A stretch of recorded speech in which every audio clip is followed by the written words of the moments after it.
بله تماشاوانیجا گرینترین ولات و بباندورترین ولات آسیا اندامن ری خرواشان گهاینا اوه بحثی چینه و روسیه کن که دولات اندامن هرتمین جفاتا و لکارینا داماندام دا هندو و پاکستان جی دولات بباندورن بگمان ایدی اف ری خروات که دامزراندن نکتنه با آرمانجا که دیاری کری بو گله که آرمانجا که دامزراندن گلو اندام بونا ایرانی بفرمید نواوی ری خراوه دا ویچه کارگری بول سر ایرانی هبه کمار ایدی موانه که مهجایی هم صالة شارعكات 20 ساله چاورید کرد البته دکتر مجید حقی او چاودێری سیاسیە لە هێلسنکی بەڕێز کایپێت گەرمەدایە دکتۆر سڵاتان لێبێت تۆم کاتتان باش ئەوەندە ڕێکخراوەندە گەورە و گرنگە بۆ ئێران تیای ببێتە ئەندام کە 20 ساڵ زیاتریشە پێما بێت چاوەڕێ ببێتە ئەندامی فەرمی سلااوڕێستان دەوێتن جلەک سپاس بۆ ئەو دەرفەکە بۆ منتان خوشمەند لە ڕاستیدا ئێران نێتکەی 22 ساڵە شەوەڕێی ئەوە کە ببێتە ئەندامی ڕێکخراوی شانگهای ئەوەی کە هەیە ڕێکخراوی شانگهای شتێکی لە نێوانی بڵێن ناتۆ و یەکەتی ئوروپایە کە هەم ڕێکخراوێکی ئاسایش سیاسی و هێمناتیە کە لە بوارەکانی هێمناتیدا زۆرتر کار دەکات لەگەڵ ئەوەش ڕێکخراوێکی ئابووریە بەڵام بە تا ئێستا لە مای 20 چەند ساڵی ڕابردوودا کە دامەزراوە زۆرتر لە بوارەکانی ئابووریدا کاریان کردووە لە بوارەکانی دیکەدا بە ڕێبواری سیاسیەکاندا بەهۆی ئەوە کە وڵاتانی چین و هندستان ڕکەبەر یەکترن بە بەشێک لە وڵاتانە پێیان خۆش نییە کە لە سیاسەتەکانی خۆیاندا لە پەیوەندی لەگەڵ ڕۆژەوە دژی ڕۆژەوە بن دانیکەم لە ڕۆی ئابووریەوە بۆ نمونە چین گەورەترین شەریکی ئابووری ئەو ئەمریکایە لەبەرەوە بوونی ئەم ڕێکخراوە بەردەوە کە لە ڕووی ئێرانەوە لە بۆری ئێرانە باس بکەم ببێتەوەی ئەوە کە دەواازەی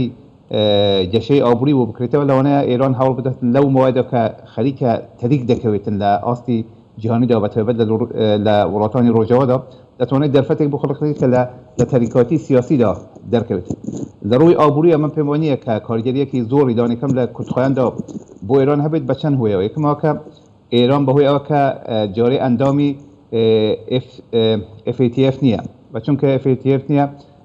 ئەو وڵاتانەی دیکە بەشی هەرە زۆریان جگە لە کۆرەی باکوور کە ئەندامی پەیمانی شانگهای نییە هەموو ئەوانی دیکە ئەندامی FATFن کە بوو ئێران دەبێت پێشتر ئەو کێشەی خۆ هەڵکات دواتر گەماوەکانی ڕۆژەوە لەسەر ئێران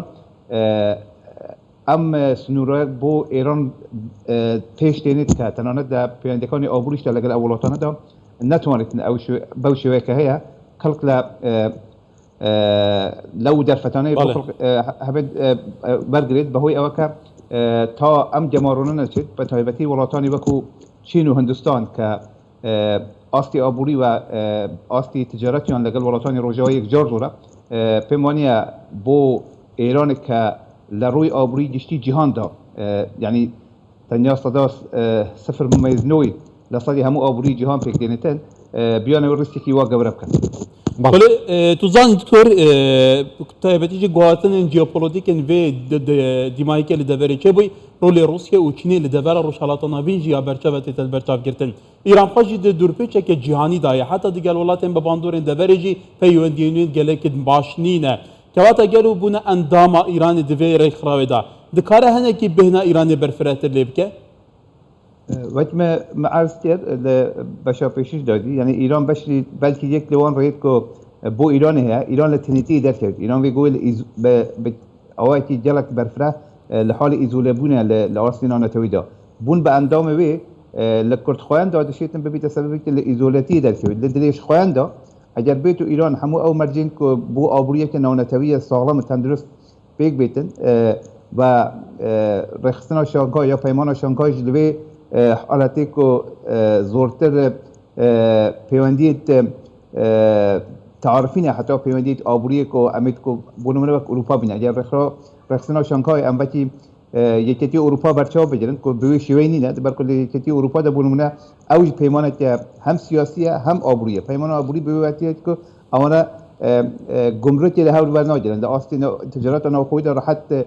بواسطه به مکانیزمی که دانه به شیوعیت به کوتاهی دشین تجارت ناخویی بتن به گمرکی دیوار برگردن هاتون چون نوبر و ولات دا آزاده لیل همبری وی کدا لپیمان شانگهای ده هشتا او مکانیزمی نه نهاد نپیش چون که او مکانیزمی نه نهاد نپیش ایران نشیتن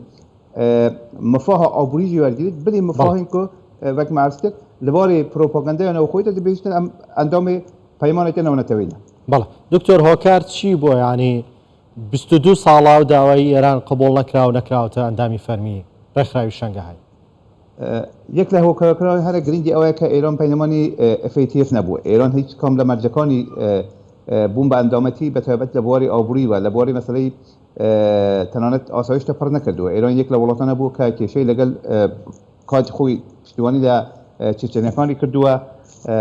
هەروەها ئێران کێشەی لەگەڵ وڵاتانی